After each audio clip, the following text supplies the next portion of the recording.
السلام علیکم ورحمۃ اللہ وبرکاتہ۔ تمام مسلمانوں کو ماہ رمضان المبارک 1445 ہجری مبارک ہو۔ 2024 یہ مارچ 2024 کا مہینہ ہے، ماہ رمضان کا مہینہ ہے، ماہ رمضان کی آمد ہے، یہ برکتوں والا مہینہ ہے۔ اس ماہ کی عظمت کا اندازہ، سبحان اللہ سبحان اللہ، اس ماہ مبارک کی عظمت کا اندازہ ہم اس بات سے لگا سکتے ہیں کہ اس عظیم مہینے میں عظیم کتاب قرآن مقدس شریف کا نزول اسی پاک مہینے میں ہوا۔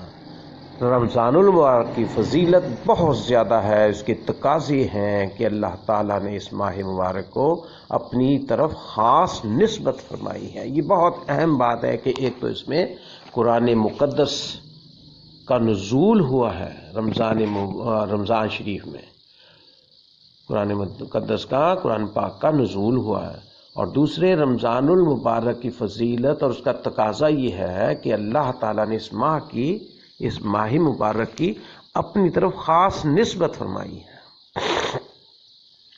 یہ 30 دن کا 29 دن کا مہینہ ہوتا ہے، اس کو اگر 3 حصوں میں ہم تقسیم کر لیں، دیکھیں بھئی اس میں ہم اللہ تعالیٰ سے اپنی مغفرت طلب کریں، اس سے رحمتیں مانگیں اور عبادات کریں، قرآن پاک کو پڑھیں زیادہ سے زیادہ، اور اس میں اللہ تعالیٰ نیکیوں کے ذخیرے کو ہمارے لیے، ہمارے حق میں، ہمارے نامہ اعمال میں کرنا چاہتا ہے۔ اللہ تعالیٰ یہ ہمیں مواقع عطا فرماتا ہے۔ رمضان شریف ایک بہت بڑا موقع ہے، اس ماہ مبارک میں ہم جہنم کی آگ سے نجات حاصل کر سکتے ہیں۔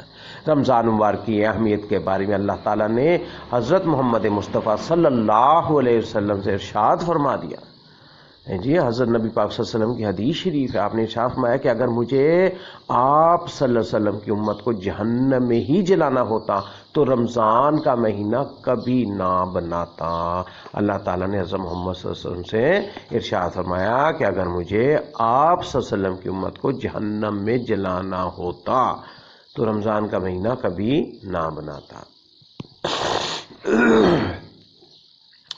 جب رمضان المبارک کا چاند نظر آ جاتا ہے تو آپ صلی اللہ علیہ وسلم نے کیا فرمایا؟ آپ فرماتے تھے کہ یہ چاند خیر و برکت کا مہینہ ہے، یہ چاند خیر و برکت کا ہے، میں اس ذات پر ایمان رکھتا ہوں۔ چاند کے بارے میں آپ نے کیا فرمایا؟ جسے تجھے پیدا فرمایا میں اس ذات پر ایمان رکھتا ہوں۔ تو چاند بھی اللہ تعالیٰ ہی پیدا فرماتا ہے، چھوٹا ہوتا ہے، بڑھتا جاتا ہے چاند۔ تو یہ سارا آپ نے کیا فرمایا؟ یہ چاند خیر و برکت کا ہے، یہ چاند خیر و برکت کا ہے، میں اس ذات پر ایمان رکھتا ہوں جس نے تجھے پیدا فرمایا۔ حضرت جبرائیل امین علیہ السلام نے دعا کی کہ ہلاک ہو جائے وہ شخص جس کو رمضان کا مہینہ ملے اور وہ اپنی مغفرت بخشش نہ کروا سکے، جس پر حضرت محمد کریم صلی اللہ علیہ وسلم نے ارشاد فرمایا آمین۔ آپ نے آمین کہا، حضرت جبرائیل علیہ السلام کی دعا اور اس پر حضرت محمد صلی اللہ علیہ وسلم کا آمین کہنا، اس دعا سے ہمیں رمضان کی اہمیت کو سمجھ لینا چاہیے۔ یہ بہت خاص موقع ہے، ہمیں بہت سی چیزیں چھوڑ دینی چاہیے، ترک کر دینی چاہیے، مؤخر کر دینی چاہیے، بقیہ دیگر مہینوں پر اٹھا رکھنی چاہیے۔ تو اس لیے آپ نے کیا فرمایا؟ آپ نے دعا فرمائی، حضرت جبرائیل علیہ السلام نے دعا فرمائی کہ ہلاک ہو جائے وہ شخص جس کو رمضان کا مہینہ ملے اور وہ اپنی بخشش نہ کروا سکے۔ تو حضرت جبرائیل کی اس دعا پر نبی پاک صلی اللہ علیہ وسلم نے آمین کہا۔ اب آپ اس سے اندازہ لگا لیں کہ اس کی اہمیت کس قدر زیادہ ہے۔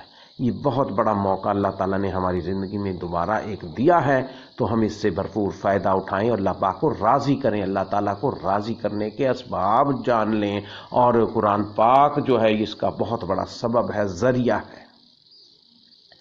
رسول اللہ صلی اللہ علیہ وسلم کا ارشاد ہے کہ رمضان کی جب پہلی رات ہوتی ہے تو شیاطین کو بند کر دیا جاتا ہے، جکڑ دیا جاتا ہے، اور مضبوط کر کے جکڑ دیا جاتا ہے، اور سرکش جنوں کو بھی بند کر دیا جاتا ہے، اور دوزخ کے دروازے مقفل کر دیے جاتے ہیں، بند کر دیے جاتے ہیں، اس کا کوئی بھی دروازہ نہیں کھولا جاتا، اور بہشت کے دروازے کھول دیے جاتے ہیں، اور اس کا کوئی بھی دروازہ بند نہیں کیا جاتا، یعنی جنت کا کوئی دروازہ بند نہیں کیا جاتا، کھول دیے جاتے ہیں۔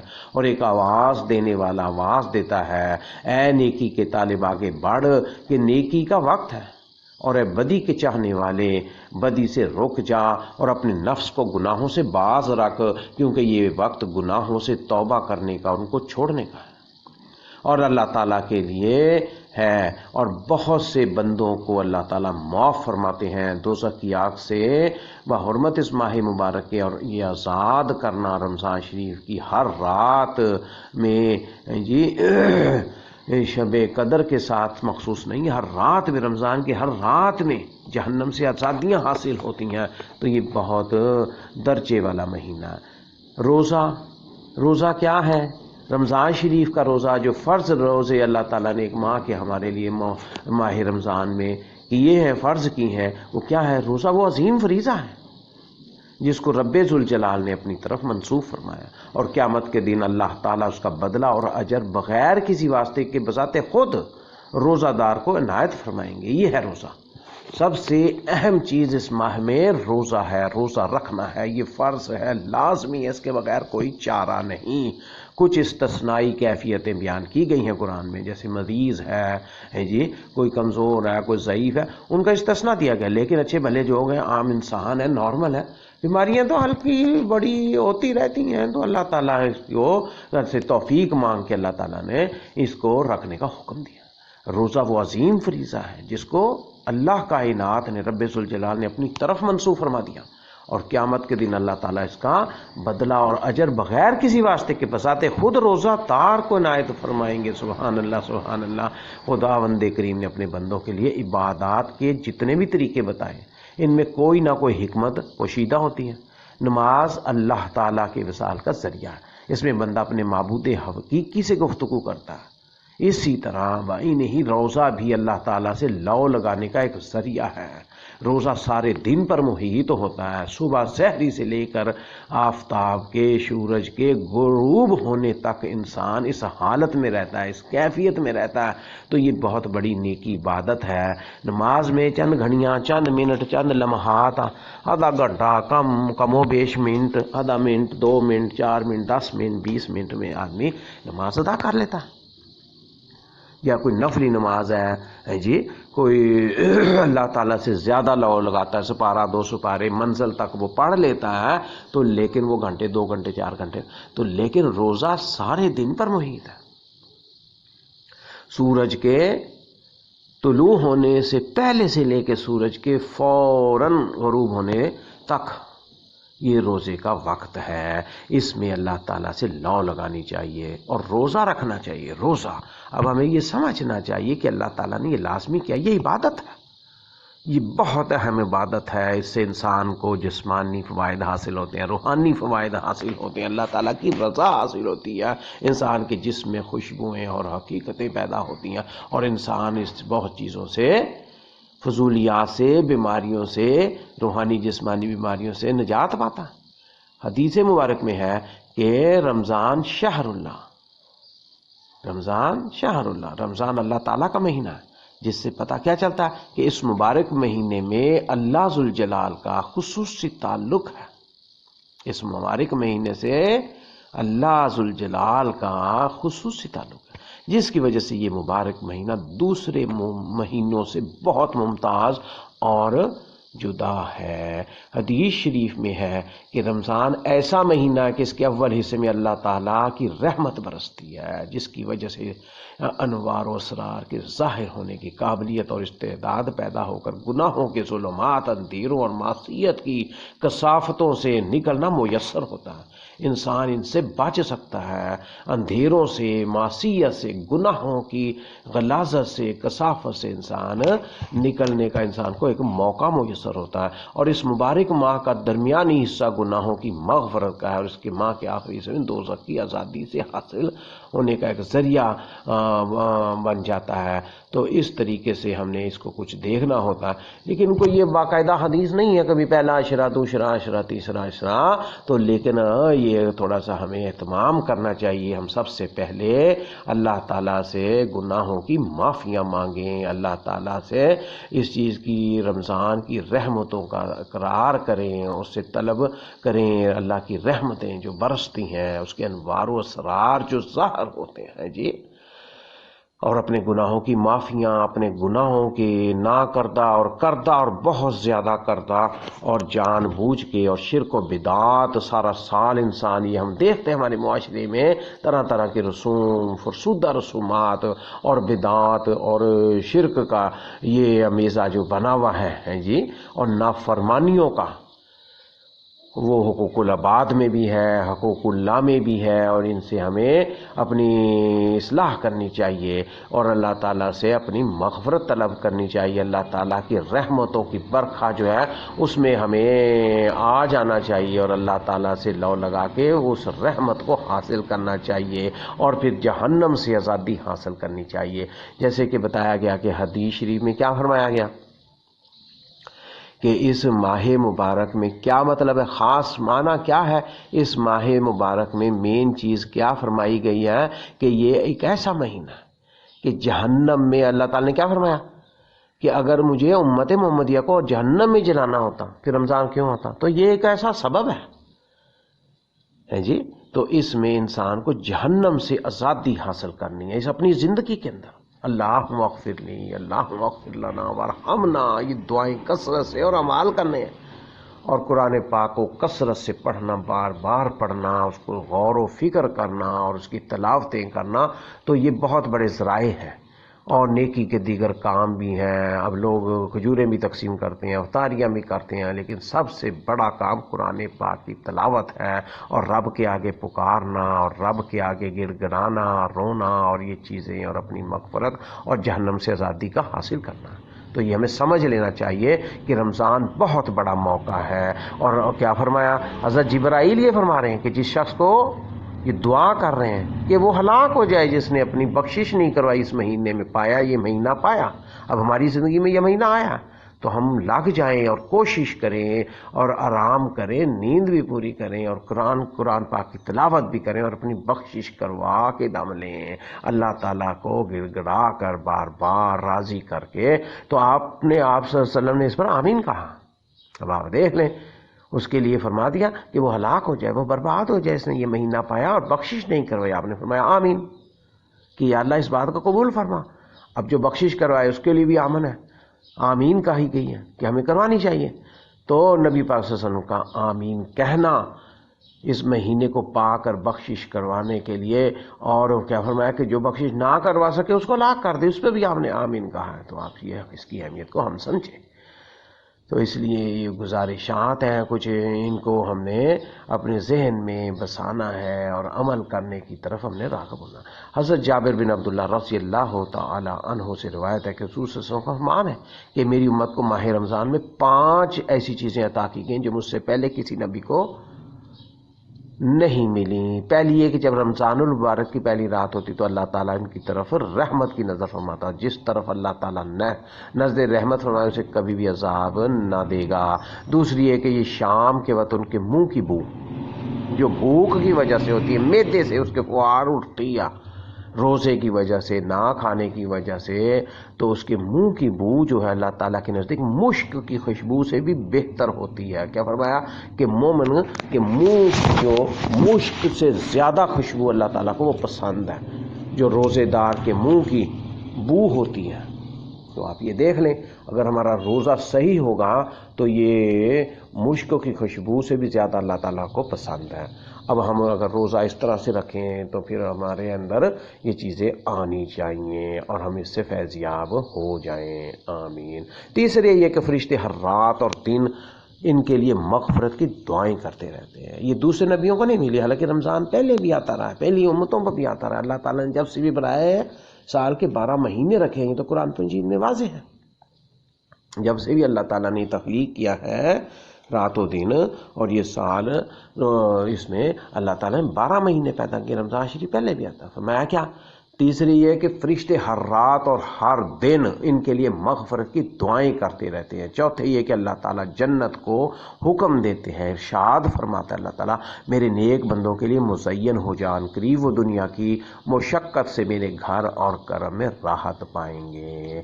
پانچواں یہ کہ جب رمضان مبارک کی آخری رات ہوتی تو اللہ تعالیٰ سب کی مغفرت فرما دیتا ہے۔ حضرت سہل بن سعد سے روایت ہے کہ جنت کا ایک دروازہ ہے جس کا نام ریان ہے، ریان، جس سے قیامت کے دن صرف روزے دار گزریں گے، ان کے علاوہ اس دروازے میں سے کوئی دوسرا نہیں گزرے گا۔ اس دروازے کا نام ریان ہے، تو جو روزہ رکھے گا، روزے دار کے لیے اللہ تعالیٰ نے ایک علیحدہ دروازے کا انتظام کر دیا، وہ جنت میں داخلے کا دروازہ ہے ریان۔ تو کیا فرمایا؟ یہ ہمیں جانتے ہیں، ہمیں معلوم ہو جانا چاہیے، یہ ایک علمی بات ہے، لیکن روزہ دار ہی اس میں سے گزرے گا، ان کے علاوہ اس دروازے سے اور دیگر کوئی دوسرا نہیں گزرے گا۔ حضور علیہ الصلوۃ والسلام نبی کائنات سرکار دو عالم حضرت محمد مصطفیٰ صلی اللہ علیہ وسلم کا ارشاد گرامی ہے کہ روزے دار کی منہ کی بو اللہ تعالیٰ کے نزد مشک کی بو سے زیادہ پسندیدہ ہے۔ گویا روزہ دار اللہ تعالیٰ کا محبوب ہو جاتا ہے کہ اس کی خلوف یعنی منہ کی جو بو ہے وہ بھی اللہ تعالیٰ کو پسند اور خوشگوار ہوتی ہے۔ رمضان کے اس مبارک ماہ کی ان تمام فضیلتوں کو دیکھتے ہوئے مسلمانوں کو اس مہینے میں عبادت کا خاص اہتمام کرنا چاہیے۔ مجھے بھی، آپ کو بھی، سب بہنوں کو، بھائیوں کو، بیٹیوں کو، بچوں کو، نوجوانوں کو، بزرگوں کو، بابوں کو، چھوٹے سب کو جن پر یہ چیزیں عیاں ہیں، جن کو اس چیز کا احترام ہے، ان کو یہ تمام کرنا چاہیے اور کوئی لمحہ ضائع اور بیکار نہیں جانے دینا چاہیے۔ اس ماہ مبارک میں ایسے انداز میں عبادت کو فرض طور پر متعین فرما دیا گیا ہے کہ انسان اس عبادت کے ساتھ اپنی تمام ضروریات و حوائج میں بھی مصروف رہ سکتا ہے۔ ہم دیگر کام بھی اپنے کر سکتے ہیں، یہ منع نہیں ہے۔ کوئی ویلڈنگ کرتا ہے، کوئی فریج کا کام کرتا ہے، کوئی دیگر کام کرتا ہے، کوئی ڈیوٹی پہ جاتا ہے، کوئی چوکی دارا کرتا ہے، کوئی سکورٹی کرتا ہے، کوئی کچھ کرتا ہے، تو یہ اپنی ضرورتیں ہیں، کاروبار حیات ہے، کوئی دکان چلاتا ہے، کوئی دہی بیچتا ہے، کوئی پھلے بیچتا ہے، کوئی کچھ اپنے کاموں میں رہتے ہیں۔ تو لیا کیا فرمایا؟ انسان اس عبادت کے ساتھ اپنی تمام ضروریت و حوائج میں بھی مصروف رہ سکتا ہے۔ یہ ایک ایسی عبادت ہے، اس میں انسان روزے میں ہوتا ہے لیکن وہ لیٹرن میں بھی جا سکتا ہے، صرف کھا پی نہیں سکتا، اور دیگر ایسی چیزیں جو ممنوع ہیں، آنکھوں سے ایسی چیزیں دیکھنا، ایسی کانوں سے باتیں سننا، اور غیبت گوئی اور جھوٹ اور دیگر چیزیں جو ممنوع کی گئی ہیں، اور عین اس خاص طریقہ عبادت میں بھی انسان مشغول ہو سکتا ہے۔ ایسی خاص طریقے کی عبادت کو روزہ کہا جاتا ہے، جسے اس ماہ میں فرض فرما دیا گیا ہے، لازمی قرار دے دیا گیا ہے۔ تو قرآن پاک واضح طور پر فرماتا ہے کہ یہ چند دن ہے، یہ گنتی کے چند دن ہے، اور یہ گزر جاتے ہیں، اور بہت جلد ایسے لگتا ہے کہ بھئی روزے جلدی جلدی جا رہے ہیں، آج پہلا دوسرا ایسے روزے۔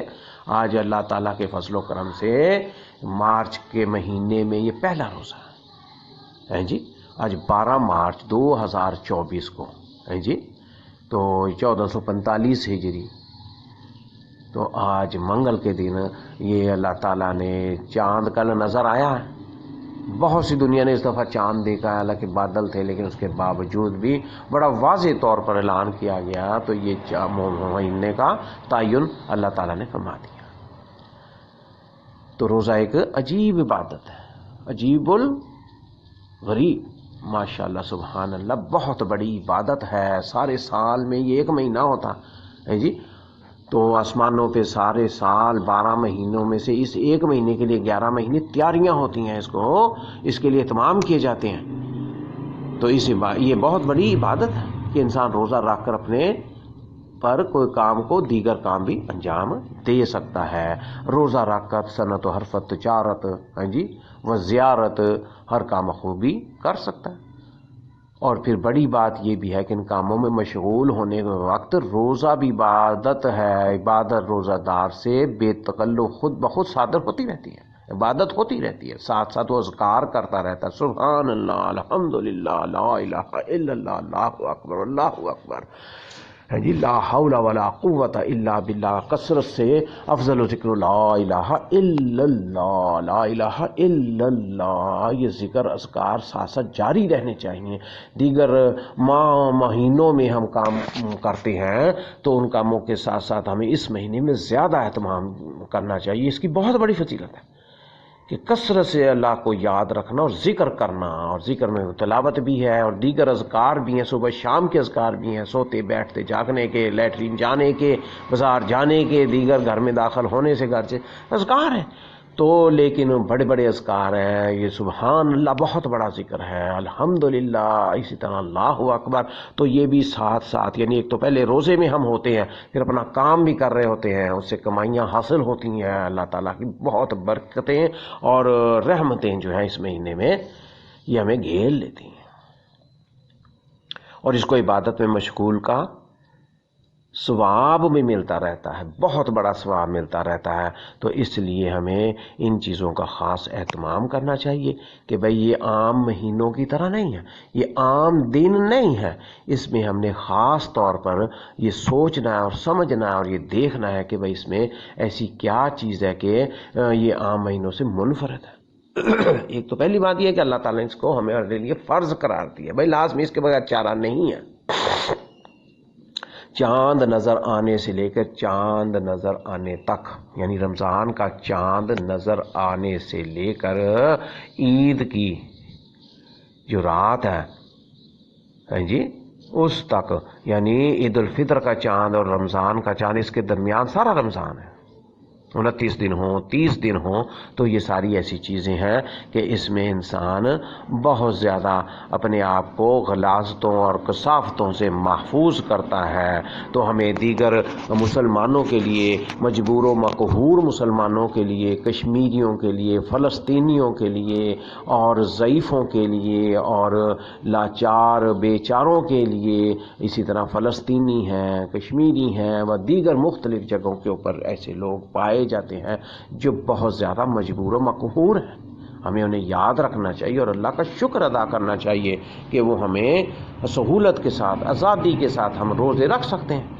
اس کے باوجود بہت سے ایسے لوگ ہیں جن کو یہ سہولتیں میسر ہیں، گھر بار ہیں، ذرائع موجود ہیں، کھانے موجود ہیں، بستریں موجود ہیں، لیکن پھر وہ کوئی بیماری کا معنی، کوئی دیگر ایسی چیزیں، تو ان کو سوچنا چاہیے، ان کو شیاطین کو دفع کرنا چاہیے۔ تو یہ کاروبار تو بے شک چلتے رہتے ہیں، تو اللہ تعالیٰ نے منع نہیں کیا، لیکن ہم نے اتنا ہی اس میں ہاتھ ڈالنا چاہیے جتنی کو کوئی ضرورت ہے، کیونکہ اللہ تعالیٰ نے کھانے سے زیادہ کھانے کھا کے روزے رکھنے کو ایسا مطلب نہیں ہے۔ تو ہم نے اپنے جسم کے مطابق اور یہ دیکھنا کہ یہ زندگی رواں دواں رہے اور اللہ تعالیٰ کی رضا میں رواں دواں رہے، یہ بہت ضروری چیز ہے۔ تو انسان یہ بہت بڑا جمع کر لینا اور دیگر ایسی چیزیں اور بہت زیادہ، پھر اس سے بیماریاں، پھر انسان کے ہاضمے خراب ہو جانا وغیرہ، جی تو کوئی ایسا مسئلہ نہیں ہے۔ کھجور کا استعمال کرنا اور دیگر ایسی چیزیں، مشروبات اور تھوڑا بہت دودھ ہے اور یہ چیزیں ہیں اور کئی چیزیں ایسی ہیں تو وہ انسان کو تقویت دیتی ہیں، اور تین و زیتون، تو بہت سی ایسی چیزیں پائی جاتی ہیں جو انسان آزادی سے، آسانی سے حاصل کر سکے۔ تو اب یہ بات بھی بہت اہم ہے کہ جنت میں زیادہ کیسے لوگ ہوں گے؟ فرعونی ہوں گے، بڑے بڑے تکبر والے ہوں گے؟ نہیں، بڑے بڑے کمزور، جن کے لباس بسیدہ ہلکے ہوں گے، اور ان کے کھانے کیسے ہوں گے؟ تو ان کے جسم آپ اندازہ لگا لیں، دنیا میں دیکھیں اس قسم کے لوگ آج کہاں ہیں۔ تو نبی پاک صلی اللہ علیہ وسلم اس چیزوں کے بارے میں بڑے ارشادات ہیں، اور وہ آسانی سے جنت میں داخل ہو جائیں گے۔ تو یہ ایک ایسا موقع ہے، ایک ایسا مہینہ ہم نے پایا ہے جس میں اللہ تعالیٰ کے فضل و کرم سے یہ ہمارے نصیب میں یہ کیا گیا ہے مہینہ۔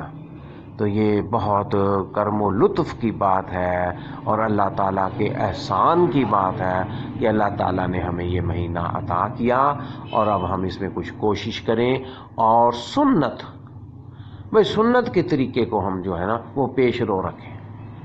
یہ نہیں بھائی درباروں پہ، مزاروں پہ ہر جگہ افطاریاں ہو رہی ہیں، ہر جگہ ہو رہا ہے حرام و حلال، یہ چیزیں جو ہیں بہت بڑا بڑا کچھ ہو رہا، تو لیکن ہم اس چیزوں کا خیال رکھیں۔ تھوڑی عبادت اگر ہو تو اس مہینے میں تو وہ تھوڑی بھی بہت ہو جاتی ہے، لیکن وہ تقویٰ اور توحید اور تزکیہ یہ سمجھنا چاہیے، آنکھیں کھول کے یہ چیزیں ہیں.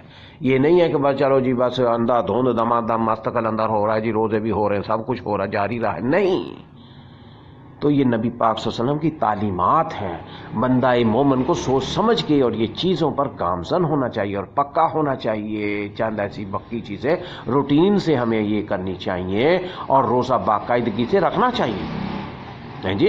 اور یہ ایک فرض ہے، اس میں کوئی چھوٹ نہیں، کسی کو کوئی چھوٹ نہیں ہے جو صحیح موجود ہے، الا ماشاء اللہ کہ اس قدر بیماری ہے کہ وہ اس کا جینا محال ہے، یا اس کو کوئی ایسی چیز ہو جاتی ہے کہ معدہ یا اس کے نہیں رہتی کوئی ایسی چیز ہاضمہ وغیرہ، یا ڈاکٹروں نے کوئی ایسی وہ دی ہے استثنائی کیفیت، تو لیکن وہ بھی بعد میں پورے کرے یا کسی کو رکھوا دے. یہ رب کی رضا کے لیے ضروری ہے، یہ ہے فرض ہے جی. تو یہ اس لیے ہے کہ ایک تو اللہ تعالیٰ کی رضا حاصل ہو جائے اور ہم وہ اپنی رضا ہم سے راضی ہو کے جنت میں داخل فرما دے. اور جنت میں بہت بڑی بڑی نعمتیں آج ہم سوچ نہیں سکتے ہے جی. یہ قرآن پاک بھرا پڑا اور جنت میں، اور بڑی بڑی حوریں اور تکیے لگے ہوئے اور شراب کے جام چل رہے ہونے ہیں اور نوجوان ہماری خدمت پر ہونے ہیں اور بہت بہت کچھ. یہ صورتیں ہم کھول کے دیکھیں پڑھیں ہیں بھئی رب ہمیں کیا کہہ رہا ہے اور اللہ تعالیٰ کیا فرما رہا ہے. دوسری طرف ہے جی جلتی ہوئی بھڑکتی ہوئی بڑی بڑی آگ، پہاڑوں کی طرح آگ، جس میں آگ کے پہاڑ جو ہیں وہ ہوں گے اور ان کے نیچے جو سایہ ہوگا بنا وہ بھی ٹھنڈا نہیں ہونا، وہ بھی غضبناک ہوگا. اللہ اللہ استغفر اللہ. تو ہمیں اللہ سے ڈرنا چاہیے، اللہ کا تقوی اختیار کر کے، تزکیہ کر کے، توحید پر گامزن ہو کے اللہ تعالیٰ کی رضا کے لیے. یہ ہے مہینہ. ایک تو اس میں قرآن پاک نازل ہوا اور پھر کیا فرمایا کہ جو اس ماہ مبارک کو پائے اور اپنی بخشش اللہ سے نہ کروائے، آپ نے اس پہ آمین کہا. یہ مشن ہے، اس ویژن میں ہم کام کریں کہ ہم بخشوا رہے ہیں اپنے آپ کو، یا ہم بہت زیادہ چکروں میں ہیں کسی، یا بہت زیادہ سو رہے ہیں، روزہ رکھ کے سو رہے ہیں. تو یہ بخشش کے لیے بہت زیادہ ضروری ہے کہ ہماری زبان تر ہو، ذکر سے تر ہو، قرآن کی طرف ہماری آنکھیں بار بار ہوں اور رب سے امید ہو اور طمع ہو، رب سے طمع ہو. وغیرہ آپ اندازہ لگائیں، تصور کریں جب ہم قبر میں ہوں گے، جب حشر میں ہوں گے اور قبر کی اندازے آپ کر کے دیکھیں حدیث کے مطابق، تو یا تو وہ جنت کے باغوں میں سے ایک باغ ہے یا جہنم کے گڑھوں میں سے ایک گڑھا ہے، یا تو اس کو تنگ کر دیا جائے گا ایک پسلیاں دوسری میں، ایسا حالت اللہ محفوظ فرمائے، یا پھر وہ اللہ جنت کے باغوں میں سے ایک باغ ہے اور حد نگاہ تک اس کو وسیع کھول دیا جائے گا اور سکون سے انسان حشر تک اس میں سوتا رہے گا. تو آج ہمیں اتنا آرام کرنا چاہیے کہ ہم اس قابل ہو سکیں کہ اللہ کی عبادت کے لیے کھڑے ہو سکیں، رب کا کلام پڑھ سکیں، تلاوتیں کر سکیں، تراویح تہجد اور ان کا اہتمام کر سکیں، اور رب کے آگے اپنی زبان بھی پاک کرنی ہے، آنکھیں بھی پاک کرنی ہے، ہاتھ بھی اور ٹانگیں بھی اور اعضاء دیگر، ان کو ہم نے پاک صاف کرنا ہے اور ان کا صحیح استعمال سیکھنا اور کرنا. یہ کرنے کے کام ہے. اور غیر اللہ کی نظر و نیاز اور یہ دیگر رسومات اور بدعات، ان سے بچنے کے لیے تاحیات آگے جو ہو گیا اللہ تعالیٰ ان سے ہمیں محفوظ فرمائے اور ان سے صرف نظر کرتے ہوئے ہماری مغفرت فرما دے. تو یہ ساتھ ساتھ روزہ تو رکھنا. تو بہت یہ نہیں ہے کہ بھئی بہت بڑے بڑے اور زہری اور یہ افطاریاں اور یہ چیزیں، یہ بھی بے شک اس میں موجود ہے، لیکن وقت کا ضیاع نہ ہو. ہیں جی آپ دیکھ لیں، وہ ایک روزہ ہے جس میں بہت بڑے بڑے اہتمام ہوتے ہیں اور انسان ایسے بڑے بڑے اہتمام ہیں، تو ہر چیز تو نہیں کی ہے ویسے بے شک، تو لیکن اللہ کی رضا کے لیے ذکر کرنا اور یہ چیزوں کا اہتمام کرنا یہ بھی بہت اچھا ہے. تو لیکن یہ دیکھ لیا جائے کہ اس میں ہم کس چیزوں سے ہمیں بچنا اور کون کون سی چیزیں ہم نے روٹین سے کرنی ہے. تو کچھ علم بھی حاصل کرنا چاہیے. مزید رب زدنی علما، یہ نبی پاک صلی اللہ علیہ وسلم کی بہت اہم دعا ہے. اور فرمایا اللہ تعالیٰ نے کہ کل رب زدنی علما، تو یہ کیا کر کے اللہ میرے علم میں اضافہ فرما. علم کیا ہے بھئی؟ رب کی رضا کے دروازے کھول جانا کہ ہمیں پتہ لگ جائے کہ بھئی اس سے رب کی رضا حاصل ہوتی ہے. یہ ہے بھئی عبادت. جی اور بدعات اور خرافات اور مزارات اور دیگر ایسی چیزیں اور بابے اور کھابے اور یہ چیزیں اس قسم کی جو موجود ہیں آج، اور جس جگہ پہ دیکھیں علیحدہ علیحدہ نظام بنے ہوئے ہیں، ہر شہروں میں علیحدہ پیری اور فقیری اور یہ مرشد اور یہ چیزیں بنی ہوئی ہیں، تو کیا فرمایا اللہ تعالیٰ شہرک سے بھی زیادہ قریب، اللہ کو پکاریں، اور پکارنا بہت بڑی عبادت اور دعائیں کرنا، اللہ کے حضور پکارنا، مدد طلب کرنا۔ بھئی ازمائش کی دنیا میں ہے ہم، یہ دنیا ازمائش گاہ ہے، ہاں جی، دنیا سجن المومن، مومن کو تکلیفیں آنی آنی ہیں، تو لیکن اس پہ اجر ہے، انعامات ہیں، تو وہ آخرت میں ملنے ہیں، کچھ ان کا دنیا میں بھی ظہور اللہ تعالیٰ فرما دیتا۔ تو ہمیں اپنا یہ پروگرام طے کرنا چاہیے، اور ہمیں یہ دیکھنا چاہیے کہ یہ بہت بڑی بڑی بہاریں اللہ تعالیٰ نے ہمیں دی ہیں، اور ہم ان بہاروں میں لوٹ پوٹ کریں اور اس سے حاصل کریں اور فائدہ حاصل کریں، تو انشاءاللہ تعالیٰ اللہ سے امید رکھتے ہوئے تو ہم انشاءاللہ کامیاب ہوں گے۔ تو اللہ سے دعا ہے کہ اللہ تعالیٰ جو بیان کیا گیا ہے، جو سنا گیا ہے، اس پر عمل کرنے کی اور رب کو راضی کرنے کی اور جہنم سے آزادی حاصل کرنے کے لیے تگ و دو میں ہم لگ پڑیں۔ وآخر دعوانا الحمدللہ رب العالمین، والسلام علیکم ورحمۃ اللہ وبرکاتہ۔